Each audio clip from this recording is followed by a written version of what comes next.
No matter where you live, if you travel by bike, you'll be facing with any number of traffic situations, urban, suburban, or rural, and they all have their own challenges. Because of advancements in battery and motor technology, e-bike speeds and range are getting faster and longer. The Tesla has a range of 100 miles, while some of the more advanced e-bikes have ranges of 90 miles and speeds of 75 miles per hour.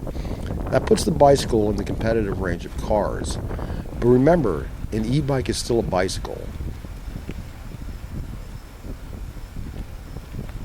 I have found some great advantages to riding an e-bike over a normal bicycle, and it's not necessarily because they're easier to ride. I find them safer, you have much more control in traffic, and have the ability to avoid problems quickly. Cyclists have much less space and protection than cars, and yet every day we share the roads with thousands of cars and need to make sure that that combination works. Between 2000 and 2015, the number of regular bike commuters in the U.S. grew by 70%.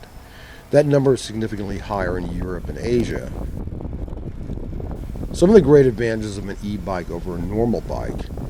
E-bikes have much faster acceleration that helps them in a pinch to avoid potential accidents. The average rider takes a while to get the bike up to speed from a complete stop, and is susceptible to quick changes in the driver's change in direction. I have found myself accelerating out of problems frequently that weren't possible on a normal bike. Because an e-bike can accelerate quickly and achieve higher rates of speed, you have options available that the average rider doesn't. However, be mindful that car drivers have an expectation of how fast a bicyclist can travel, and are frequently startled by quick accelerations and your ability to travel at speeds close to theirs. So be mindful of not shocking drivers with the power of your e-bike. Because of the power of an e-bike's motor, you have the ability to power through terrain that is more typically difficult for the average rider, such as off-road and hills. I found this to be incredibly helpful when navigating difficult situations. Depending on your skill level, a good e-bike can travel greater distances than most bicyclists will normally travel. So keep in mind that every mile you add to your ride puts you in greater number of traffic situations. Really, really important. Stay out of a driver's blind spots, especially at traffic lights, high speeds, or stop signs. I've seen this way too frequently. People who are driving cars do not expect cyclists.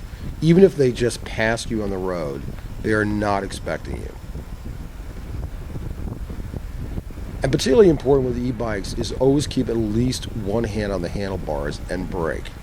Braking with a motor requires a little more braking distance than a normal bike. You've got a lot more momentum, so you really want to make sure you always get your hands on the brakes.